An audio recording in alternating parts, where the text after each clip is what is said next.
What time is it? It's 5:20. Okay.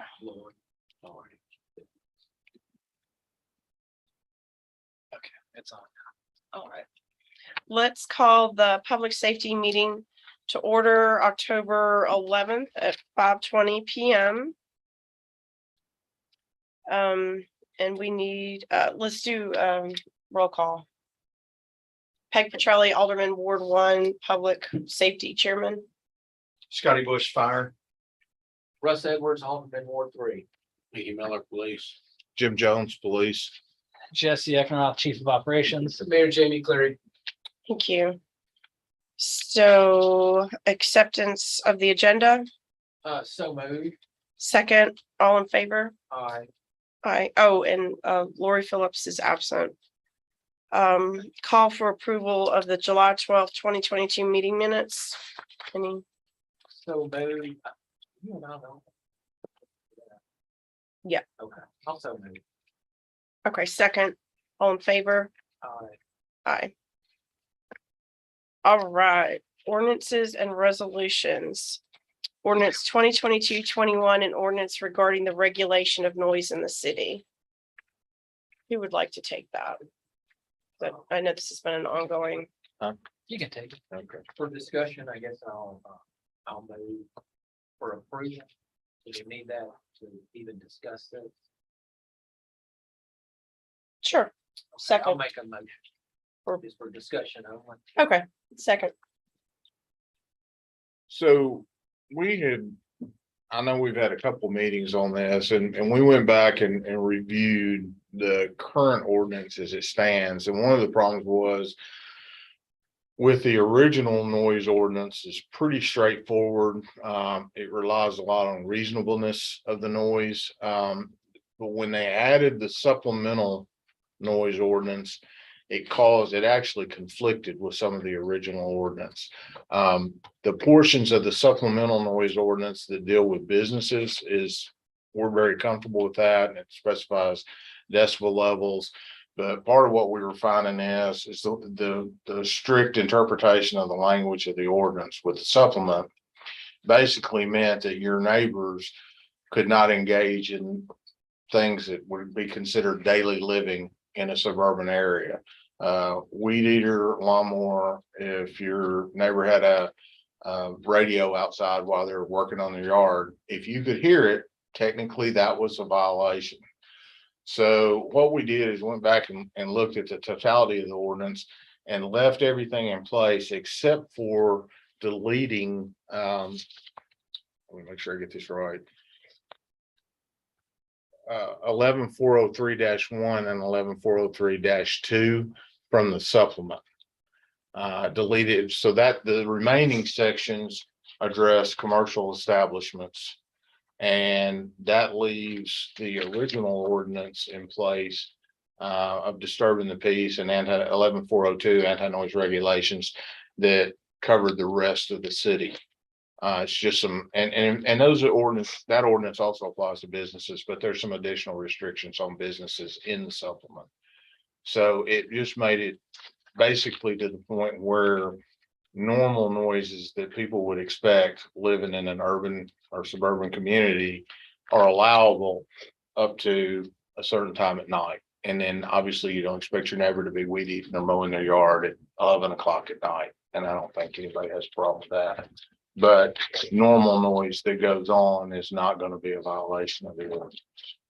So is this going to address the situation that kind of brought this to light? It will, Okay. 100%. Okay. And I've even spoken to that person and they're just very appreciative of the efforts that the city's taken to just look into that again. So. Okay, great. Any questions? I don't have any. No. Okay, move to approve. I guess I'll second it.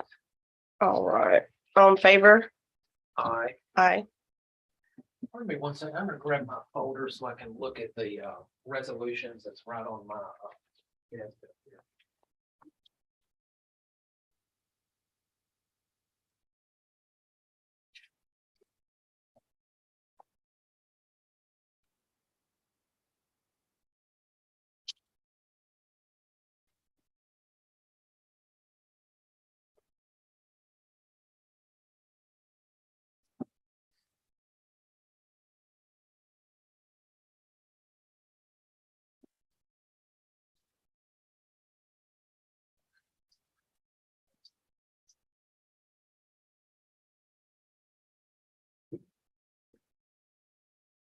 sorry. Okay, that's okay. All right, item number 2, reading of ordinance 2228, an ordinance to accept grant funds for the purchase of bullet resistant vests and to appropriate these funds for this purpose. Maybe for approval. If you want me, yeah, I'll move for approval. Second. You want, Sure. Go ahead. So this is the grant that we, this Bureau of Justice Programs, we apply for this annually. We don't ever know until on up into the year if we're gonna get approved for it. So we do put the money in our budget, uniform budget, in the event that we have to buy a vest for everybody. But for probably at least the last 15 years, we've been successful in obtaining this grant. And there's really no matching funds attached to this, but what happens, this is whatever money you spend on bulletproof vests up to a certain number of personnel will match, will pay 50% and we'll reimburse the city 50% of that cost. And so we are slated to purchase a $25,199 worth of vests this year. They'll reimburse the city $12,599.79 of that cost. great, good job, guys. Hey, for purposes of information, can you explain what y'all do with the old vests, just so the public knows? So primarily what we do with them, the ones that are, we keep them to use for as training aids, first off.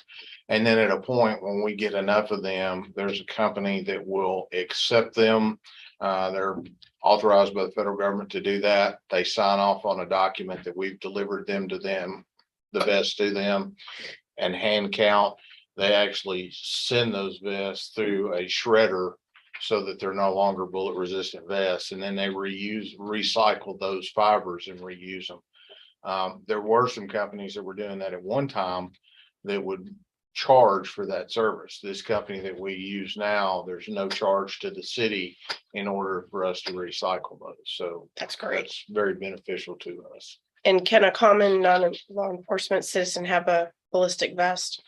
Legally, yes, they can purchase Can they them now? on the open market. Yeah, they Wow. can't get them through us, obviously, but it is legal for them to purchase them through certain vendors. So. All right, so Oh, I have a question. Are you under a time crunch for this? Do we need to add it to tonight's agenda? Because it requires 2 readings. It would be helpful if we did, but I mean, it's one of those, no, it could wait. I mean, it Okay. literally can wait. They've notified us that we apply for this in May. They normally don't tell us whether we do or do not get it until October, and it's all dependent upon available funds. So we just received the notification that we got it, and that's why I brought it forward to the board. And then we'll have until the next May to expend those funds. So. Okay. We can easily hold off, you know. we'll just go through the regular 2-week. Okay. That'd be fine. Any other questions? All I have. That's all I have. So, All right, move to approve. second, All in favor? aye. Aye. All right. Item number 3, reading of ordinance 2022-29, an ordinance to accept the safety office grant funds for traffic enforcement and to appropriate these funds for such purpose.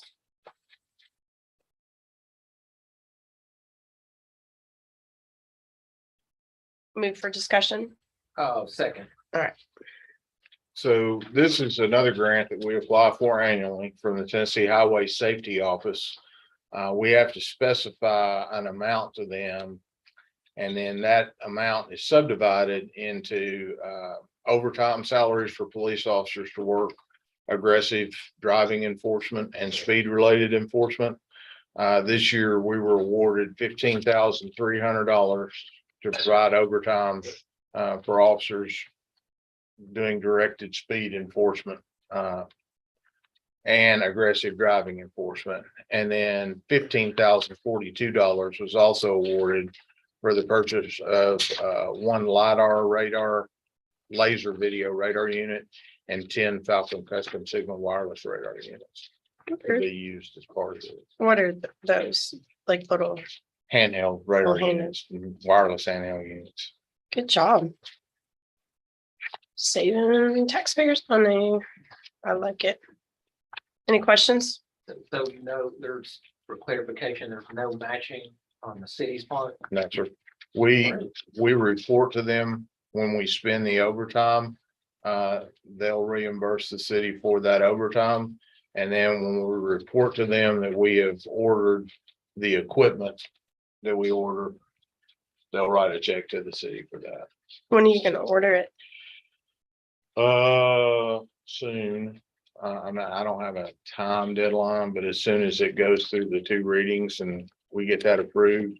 The radar units, based on the amount, it's over $10,000. It'll have to go out to bid. But normally the manufacturer sells direct to HPD, so it's Good job. usually the manufacturer is always the one that gets the bid, so. Any other questions or? Move to approve. Second, All in favor? aye. Aye. Passes. Number 4, reading of ordinance 2022-30, an ordinance incorporating by reference certain state offenses as offenses of the city of Hendersonville. Move for discussion. Second. All in favor? Aye. What if? I saw this and I meant to call our city attorney today. What, he knows me. That's done periodically.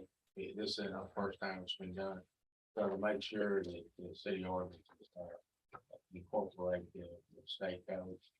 That, where we can charge somebody with a city ordinance for the same thing that's a crime, traffic usually is what it does. Rules of the road. So is this just like housekeeping? Yeah. It is. Because there's no staff report with it, About every 5 years, city attorney brings that up. so just update everything. Because of all the changes in the legislation.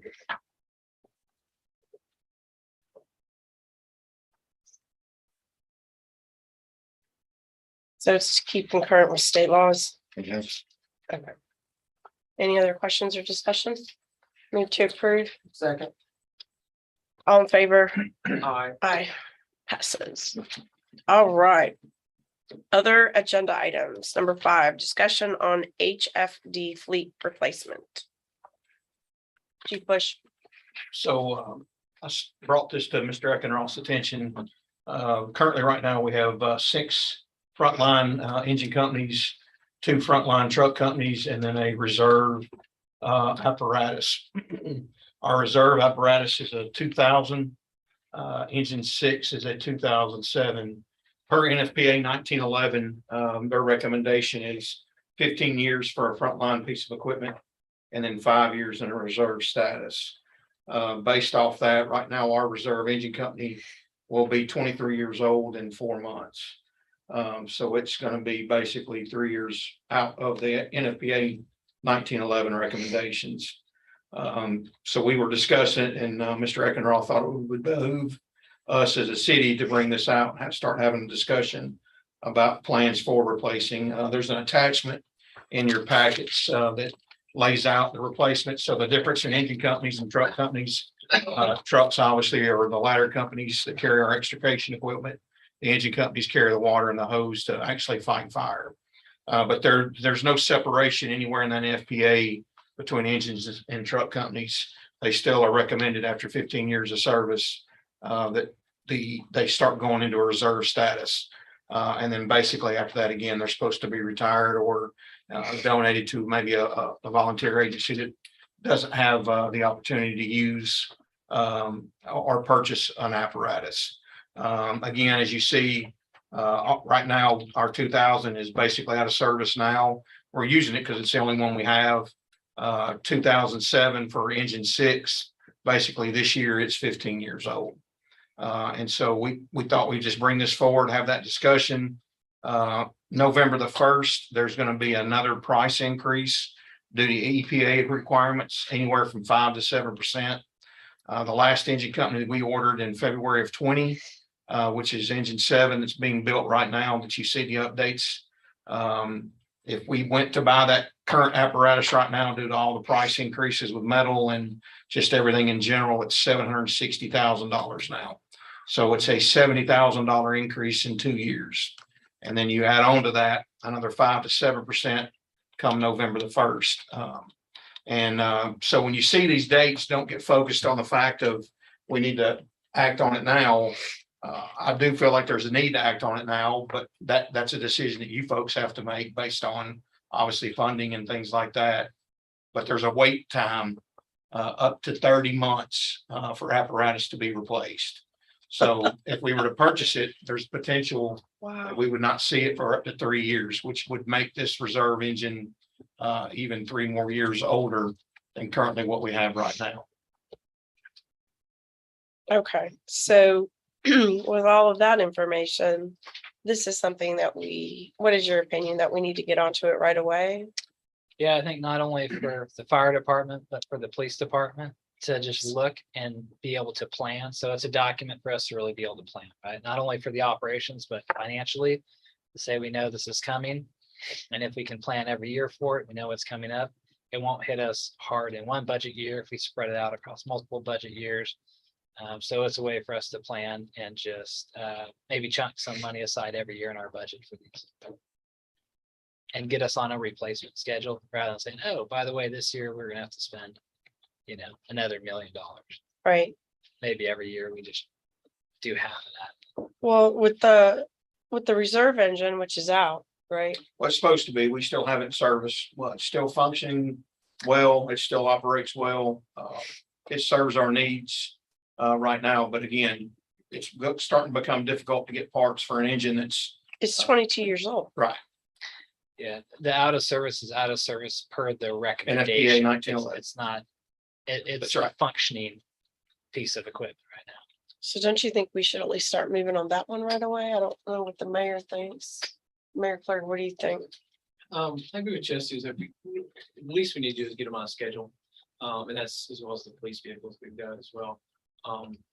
We've got, what's the next oldest after that? You said was Engine 6, it's 22 years old, or I'm sorry, it's 15 years old this year. Yeah. So it's time for it to really roll into reserve status. And we use it for 5 years as a reserve. Yes, we need to start thinking about that. It's good to know that we've got 30 months.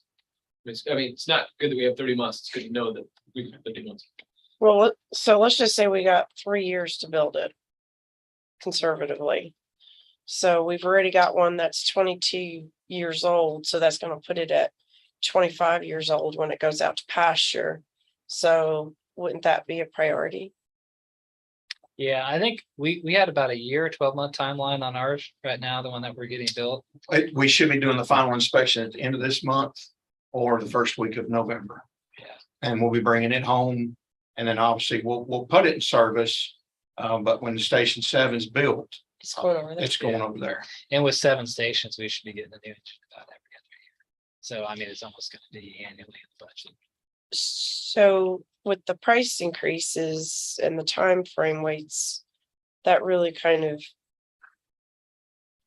to me, expresses a sense of urgency, just because we're going to wind up using money. Trying to fix something that's that old is going to be expensive, is it not? As it starts. breaking Maintenance of down. these apparatus are expensive and it requires like emergency vehicle technicians. So for lighting, pump, anything has to do with brakes, we go through DOT inspections once a year to make sure that we're meeting all of those guidelines to provide a level of safety while operating it, not only for us, but people in the community as well. So this is a pumper. So let's just say it just blows up, the engine goes. And, rebuilding an engine or getting a replacement engine is going to take some time. How much of a pickle does that put the city in? But if we had one go down, we wouldn't have something to put in it. We would not have another engine to put in that place. Well, that's what I mean. So if one of these engines were to go down a long time or long term, if that one was to be out of service as well, we wouldn't have anything reliable to put in to staff a station. Now, we could obviously put the rescue truck down there to run medical calls, but we would not be able to offer fire protection that's currently being met by standards now. And where is this pumper? The reserve is at Station 4. That's where we keep it indoors. But Again, it's not a front line, but we do have frequent things that go on with our apparatus that it comes into play. And then, of course, for ISO purposes, we have to pump test it. We have to have hose on it. All that has to be tested annually, everything else. If it goes down and becomes not usable, how does that affect our ISO rating? So that they come out like every 5 years. If there was an extended period, it might hurt you. You know, obviously, we've got some good neighbors. In the past, we've had a couple, knock on wood, that we worked out a deal with Goatsville Fire that we actually borrowed one of theirs because our reserve and one of our front lines both went down at the same time. And so we brought an engine company up from Goatsville for a couple of days. Well, that's sweet that they did that, but that would be kind of embarrassing to be borrowing apparatus from other municipalities that need them because they're spending as much money as we are in trying to maintain them. So don't you think it would be what do you think about legislation to get this moving for this one pumper and then you get on your schedule for all these other guys? But I mean, this is out of service. And if I'm understanding the dialogue correctly, by the time it's built, we're not going to have it for 3 years. And I can guarantee you this thing's not going to be running in 3 years.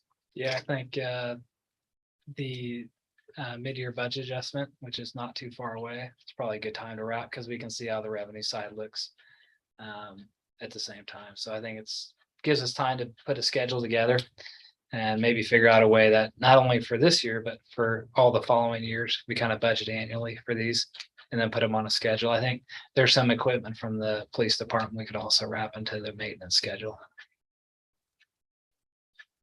Do you have money in your budget? For this, Yeah. no, for replacement or to buy a brand new engine, no.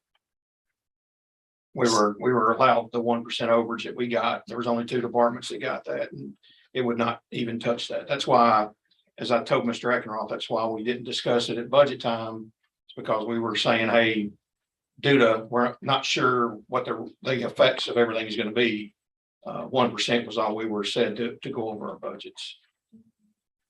And we were. So you already trimmed back, so that's why you didn't include it, is what you're saying. Yes, I mean, we had those discussions and there was no need to ask for it because we knew 1% over was all we're going to be. And there's no way that $760,000 would have, or 690 would have fit into that. Is that what you're looking at right now? 760 is the bottom line, yes. And that's if we get it ordered before November the 1. Not again, Mr. Eckenroth saying the mid-year review, that's what he wants to do. I support that, but you're gonna add 38 to 53,000 to that on the 5 or 7%. But on the front end of that, if we do that too, we've always kind of prepaid. So you save 2 to 5% if we prepay for one of those. Well, how much do we have in reserves? If let's say it went down tomorrow, I'm like, we need to order it. How difficult would that be from a budgeting standpoint? I think we have enough in our reserves to pay for it. Don't you think it would be wise to do it now, especially, I mean, I know it's essentially 10%, but $70,000 or 50, whatever is still that amount of money. I'm just not a big fan of seeing. Sure. Yeah. So we have just the one backup right now. If the backup were to go down and a frontline piece of equipment were to go down at the same time, we'd be short one engine. Right. Could pull the special unit down. We could borrow from the other cities, like they'll borrow from us sometimes too if they need it. I think the mid-year is a good time because we look at the revenue side of things too and maybe prioritize. I mean, it's up to BOMA if BOMA would like to put legislation before then. We could do it before. We'd save a couple of months of time to do it now. What do you think, Russ? Well, what do you, when you say prepay, do you mean pay it all upfront or do like? Yes. So like when we order it, the contract comes across, we kick that to Mr. Eckenroth and the mayor. They look through it. We usually buy it from a cooperative purchasing, either Sourcewell or HGAC, because it's a designated price that's set for 3 to 5 years. And so we catch that pricing and our current vendor that we've used in the past, it's on HGAC or Sourcewell. There's a good strong possibility he could work us in November right now and get this engine in the process that we would not have to wait the 30 months. That's a decision that you folks have to make. And then, I guess you only keep one in, reserve, right? Yes, sir. ISO is 1/8. So you get maximum points for having one reserve engine for every 8 frontline engines. So the oldest one you could, maybe donate it to like the Shackle Island. You can donate to whoever the city, and we've been trying to work with the county, for years, trying to work out some kind of MOU and things like that. But that might be another piece that we could certainly add to that we would give that if the city leaders want to do that to Shackle Island. Totally up to them. So if you'd like us to put together a replacement schedule with a cost every year and a cost for the new unit, we can certainly do that. Yeah, I'd love to see that, but I mean, I guess what concerns me the most is the 3-year build time. Because this is not going to be in good shape in 3 years. The unit will be, or the apparatus will be 25 years old at that point. And you just said that he could do an escalated build schedule. Is that what you said? Yeah, so basically the way we built them out the last 3 that we bought, which was engine 4, engine 5, and engine 7. When you buy off cooperative purchasing, you're granted a little bit of leeway on changes you can make to one. And so we're not custom building one. It is a custom engine, but we just got through building one 22 months ago. So it's already there. He can kind of get that in front of the folks. We can go up, do the pre-build, the pre-con, everything else. And he says he thinks that he can get us in line in November to work through that process now, and we would not have to wait the 30 months. We'd be saving some time for that. That's a decision. Yeah, how long did it take us to do our last engine? Was it? We 10 ordered months? it in February of 20. And so we're going to take, The one that we're building right now. yes, sir. We ordered it February of 20. And it's going to be ready at either the end of this month or the beginning of November. So roughly 2 years, close to 2 years, a little short of 2 years. And if we order it in November, what would be the time frame to get it? I would say probably about what we're looking at now, 20 months, maybe. I can call and have that information ready if you wanted to bring that forward, I can ask 100%. So that's 10 months quicker. Oh, at least, yeah. I mean, it may even be, I can call him now, but I hate to do that during a meeting. We could certainly get that answer and provide it to you in the legislation, if that's what you folks want to do. I think it would be get this one moving. So basically what we'd be doing is replacing engine 6. Engine 6 then would become our frontline piece of equipment. Or I'm sorry, would become our reserve, and we would be good for 5 years because it's just 15 years old. Yeah. You're replacing 6, putting 6 as your reserve. We could keep that other one around for a few months just to see if something happened. And then you guys could decide. I heard you folks talking about doing some dispositions on equipment. We could certainly include that engine in that if that's what y'all wanted to do, to donate it or give it to whoever. Well, I mean, 6 is ready to go to reserve status now. right. And that's the one it would be replacing. And then we would have a solid reserve that still works and is functional. That's not 23 years old come January. I mean, like, I know y'all maintain your vehicles. Like, I get that.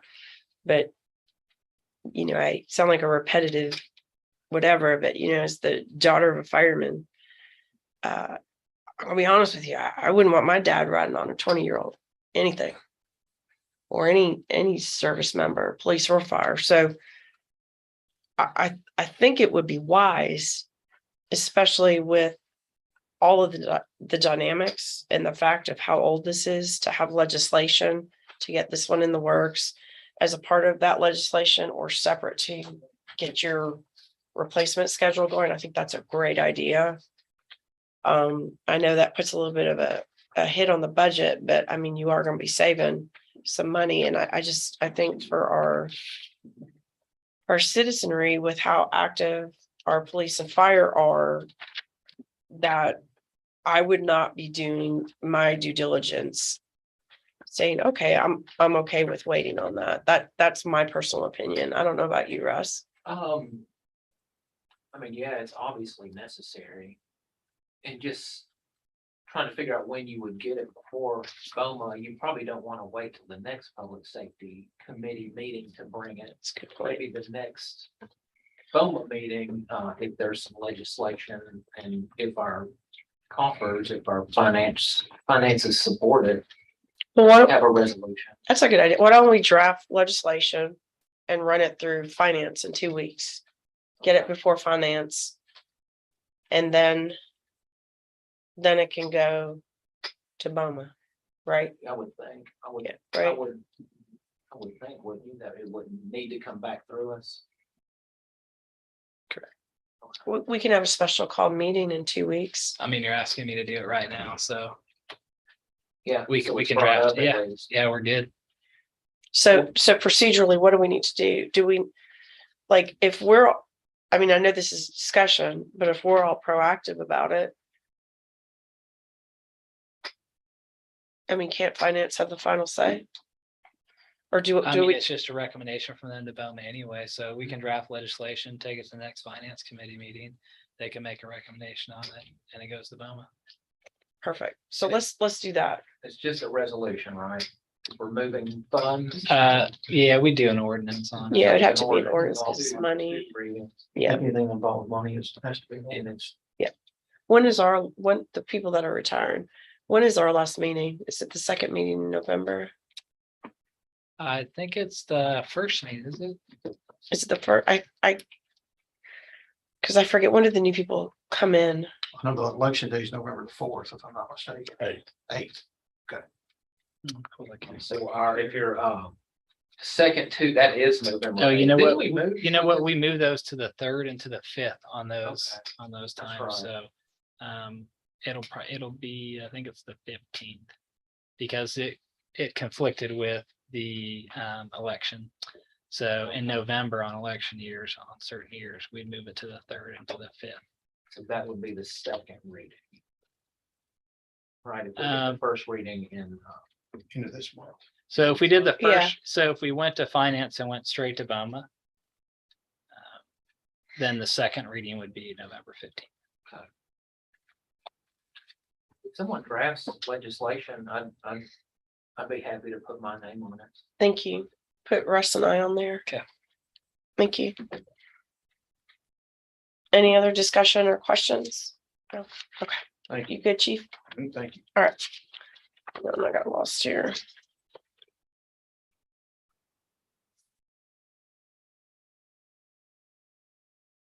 Okay, number 6, discussion on CGB and community notification.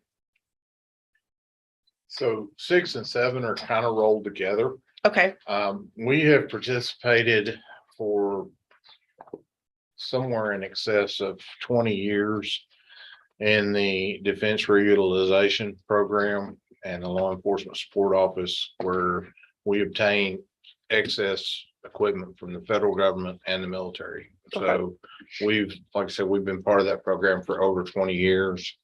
Some of the examples of equipment we've gotten are our boat that we use on Old Hickory Lake. We replaced an old boat that was not working.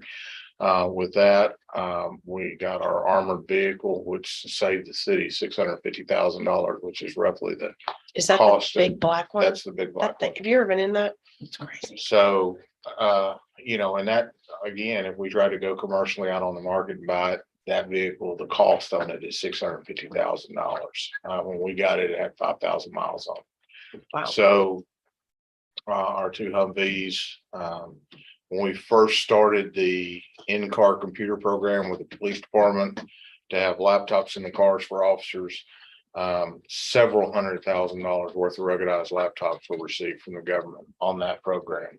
So again, the city wasn't spending that money.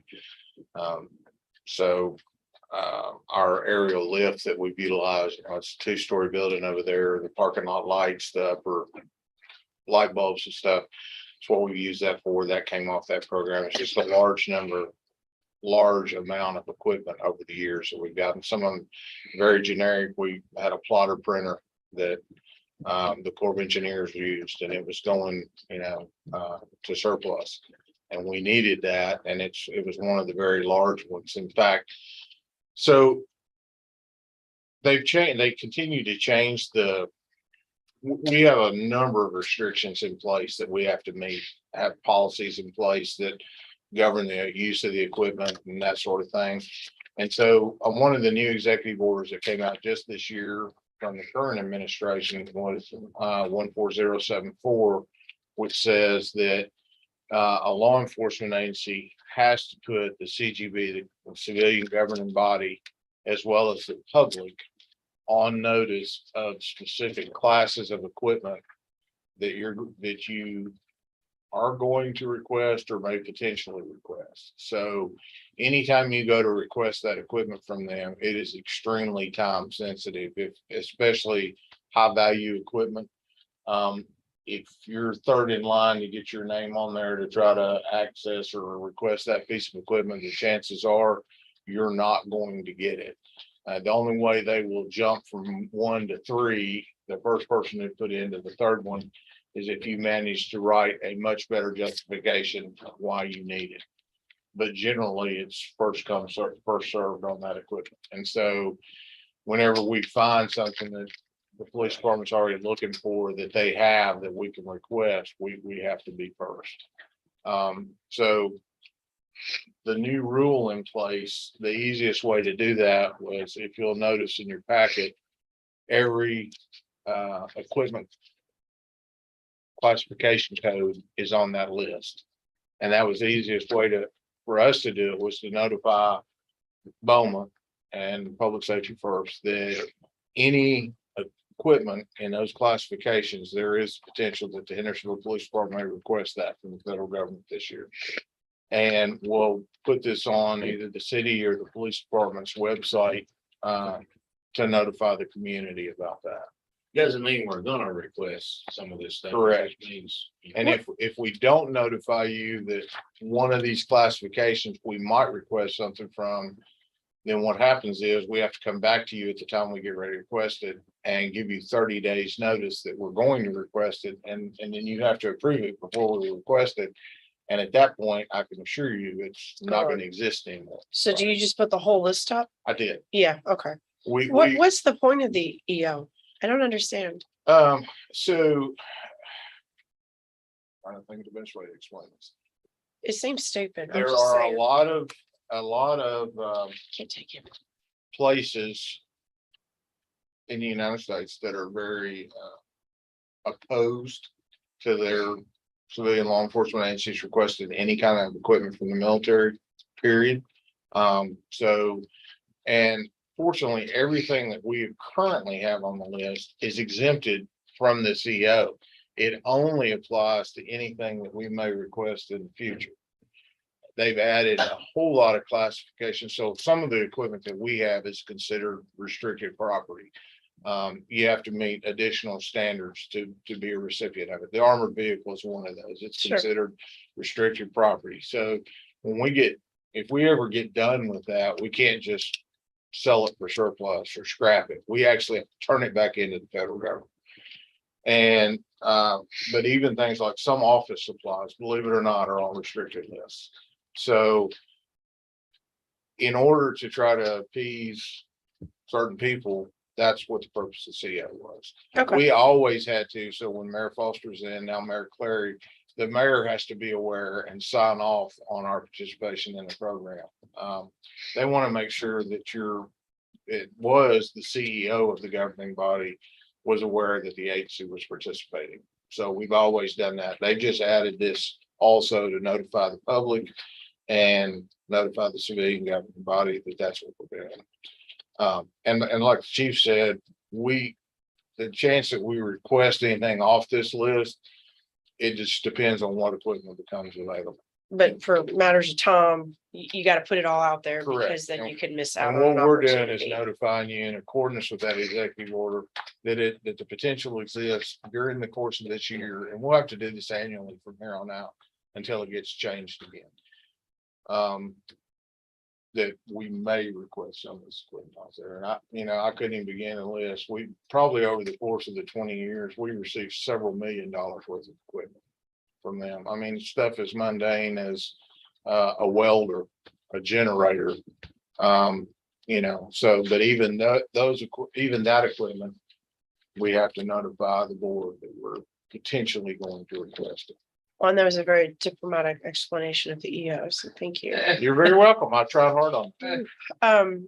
So, because I don't quite understand, so this is just a discussion to let us know that you're gonna take these things and put them out for Yes, notice. so the basically. EO does not require a resolution or an ordinance to proceed. All it requires is that we notify the board. Okay. And that we notify the public. And so we're going to post this notice, this letter on the website. So that the public has access to it. And in fact, what we've been told is if you have a bulletin board at your city hall, post on the bulletin board, and that's all it's required. It has to be. Kind of like OSHA. Yes, it has to be available for public inspection, and the board, the governing body, has to be aware of it. So when I give my summary tonight in the committee, do I need to mention this, or is it gonna be covered by everything that you're doing? Well, it should be in the BOMA packet, No, I mean, okay, yeah, but so if they've got a copy of it, it's considered notification. If Okay. you want to mention it, though, I would leave that up to your call. Like I said, there's been Either- very little, my we- mentioning we've it or had not very- is my mentioning it or not is out, it doesn't matter because you're giving proper notification. That's correct. Because I think it would lead to questions Questions. that I cannot answer and would extend the meeting. So I'm not gonna mention it. Okay, I would say that's good. And if anybody reads that in their packet and wants to ask questions about it, they're free to call me. I can explain it to anybody who wants to ask. We've received very little pushback in this community over that. And again, the items, I've turned down equipment from them. They've called and said, hey, we got this, do y'all need it? It's like, yeah, it's just not something we can use. sure, Thanks for asking. And that's just due to the fact that we have a very good relationship with the state coordinator's office and with headquarters in Battle Creek, Michigan. In fact, during one of our on-site inspections, they asked for blank copies of the paperwork that we utilize for inventory and accountability purposes so that Oh, they wow. could show other agencies, this is how you do it right and stay out of trouble. that's great. So we make sure that we maintain full compliance with the program and all of its restrictions. So Well, that's great. That's great to have a relationship like that. It's very Mhm. beneficial for the city. Russ, you got anything? You good? Okay, thank you for that. All right, discussion on code red parameters. I know this is a hot topic. Sorry. it is. No pun intended. Yeah, I mean, Yeah, so we have our PIO start next week. So who is it? Casey Lamar, Okay. yeah, so she's a local here. Oh, good. Yeah, excited to have her. Very well to the family. qualified. We'll bring her to the next BOMA meeting and introduce her to everyone. But we're real excited to have her. So Code Red will be something she gets wrapped into as a public information officer. So I wanted to talk about some basic criteria that we can kind of set the groundwork for. At a minimum, we send these types of notifications out for Code Red. So we talked about, I know the chief and I had talked about some parameters, and we'd come up with basically some exclusions to say, hey, if it's, in the middle of the night, we're not going to send a notification out. If the duration of the event is short, like less than an hour, subject to it being the bypass or something, we're not going to send notification out. If the impact is merely an inconvenience and it's not a health and safety issue, we're not going to send notification out. So we would for a health and safety issue. And if the location of the event of the incident is very centralized, it's not widespread, it's not a major street, not a major highway, and there's low volume, then that would also, in my opinion, exempt it. So if it's a street that has a water line break that 10 cars drive to, so we're not going to push a code red out for the entire. For the Plume area. Yeah, like if it's on Main Street, obviously we're gonna push notification out, streets closed down. Now, if it's at 2 o'clock in the morning, No, I don't think we would because, No, I guess I mean like when there was the fire over on Harbor. Like I and the neighbors, we all received, I don't know if that was a plume notification or if it went citywide, like, hey, stay out of this area because there's an active scene. It did not go citywide. So it was a plume area. Okay, well, that's what I meant. and the tornadoes will be the same way. So it just hits those tacos that Chief Bush talked about. So those polygons. Makes me hungry. But if it's for something we're gonna push out for traffic related, water line break, that's not specific for it with a polygon. I would have those as the minimum criteria. So if it's from like 6 a.m. to 9 p.m. at night, that's a critical, time for people. If it's at 11 o'clock at night, it's not. If it's at 2 o'clock in the morning, it's not. So when is it gonna start in the morning? Like, let's say 386 gets shut down at 4:30. Would you send out a notification at 5 a.m., 6 a.m.? Yeah, so when I was thinking about it, if it's going to be closed after 6 a.m., then a notification should go out. So the Okay, so time that's the period from time. 6 a.m. to 9 p.m. at night. Okay, So it avoids the 3 o'clock in the morning, 4 o'clock in the morning, people who don't even ever take the bypass, and then duration of the event. This is one that's difficult to pinpoint down, but kind of the guiding criteria I was thinking of was a substantial duration, meaning not less than an hour. If it's going to be 45 minutes and everything's going to be open back up, a widespread code red doesn't make sense because it's only going to impact a handful of people if it's going to be less than an hour.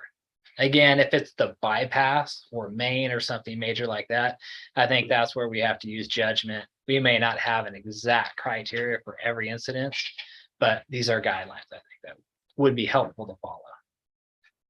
yeah, I agree. And then the impact as far as to residences is not just an inconvenience. So if we're going to do work on the roadway and we have a way, maybe instead of 2 lanes, we have 1 lane, or maybe, one side of the road is shut down, but we have flaggers or traffic control to where you can get through and it's a minor inconvenience, but it's not a health and safety issue, then again, it wouldn't be a code red. I think eventually what we'll do is we'll have a traffic alert that go out to people who want to sign up for them. And that can be separate from a code red, like on an email to say, hey, for the next 3 days, we're doing road work. And that's Yeah, something PIO that's is a going to work great on. idea. Yeah, And so that way that can be addressed through traffic alerts that people sign up for. And it's not like a code red if it's just a minor inconvenience for folks. It's going to be a couple minute delay on Main or something of that nature. And then again, the location of the event. So if a street is going to be completely closed, if it's going to affect a small amount of people and it's a local collector or local road, we're not going to send it out citywide. If it was, Maine, Saundersville, Indian, a major road, then that was something that we an could send artery. out. Sure, that's something that we could send out. So I was thinking that for kind of the base criteria, and then we can develop on top of that. But I wanted to give the PIO some parameters, and we hadn't really talked about it, to my knowledge, since I've been here in a public setting for some of those parameters. So I wanted some feedback and to offer that as kind of a base where we'd start from. Is that traffic notification, is that gonna be by text or email? So. I Yeah, guess so, the lesser, I was thinking email, if people want to sign up for it. I don't know if we could push it out text, maybe we could. People can sign up for code red. They can sign up for specific items too. So we can always push out specific items through code red. It wouldn't hit a mass number of people. Is that correct? If you sign up for just traffic and we'd say, hey, this just goes through the traffic route. But we may want traffic alerts to be broader than that. So with everyone having email on their phone, email is a pretty good way for folks who want to sign up to let them know, hey, here's where we're going to have some traffic impacts on the roadways. So that's like for future events, Yeah. hey, like starting tomorrow or starting at the blah, blah, blah. And that would eliminate the need for code red to talk about traffic alerts so much if we have another avenue to do that. Because code red is really for those health and safety issues, and public health and safety is a risk. So do you have a list of the main arteries that's going to be included? No, we can develop a list. I think we could agree on a list. Not too challenging. I think the main arteries like. Again, I think some of that would determine like Walton Ferry, Saunders Ferry. At times, there's a lot of traffic on those streets. Yeah, I mean, I would just start in Ward 3 and come down and be Center Point. Then you got Walton Ferry or Saunders or Rockland, Walton Ferry, Saunders Ferry, Old Shackle, possibly New Shackle, even though it's a state route. Then you got Indian Lake.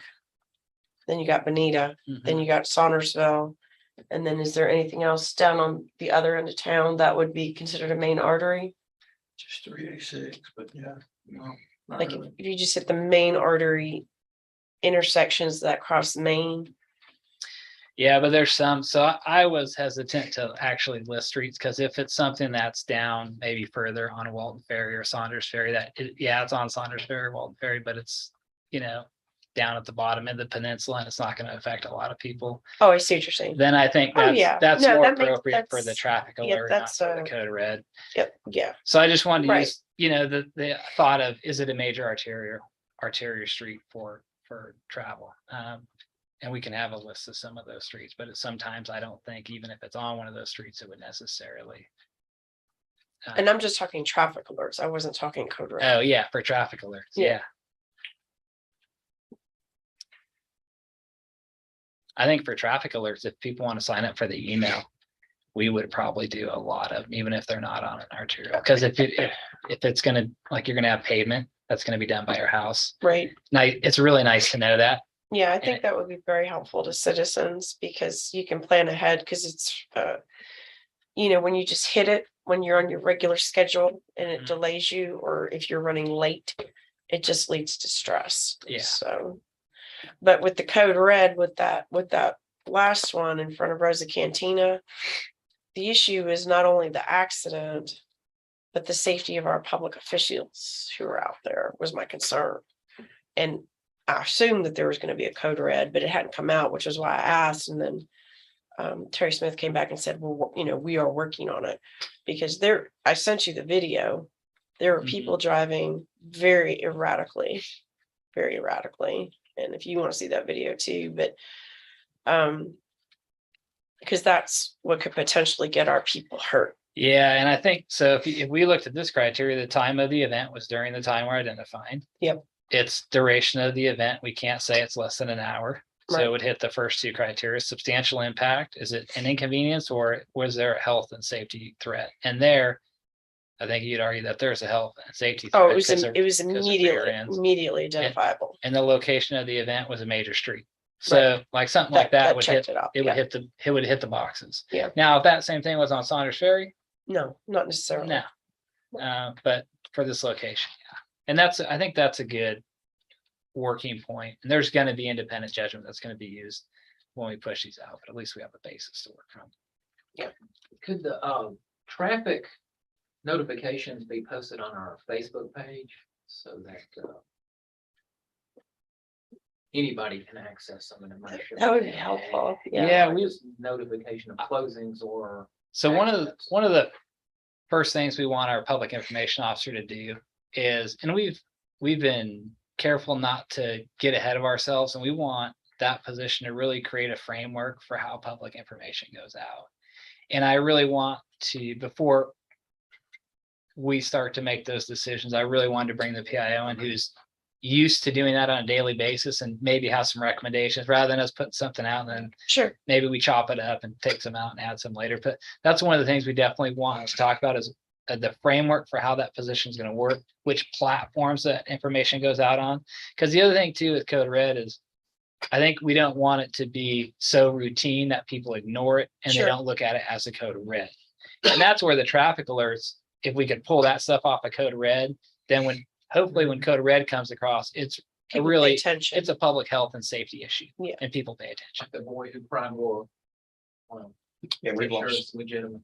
several customers. We had a water main break on Main Street 2 or 3 years ago, and Code Red went out like 3 o'clock in the morning about it. It was on Sunday. And the next Monday, we were just bombarded with, I can't believe y'all sent that out. Dropped me from Code Red.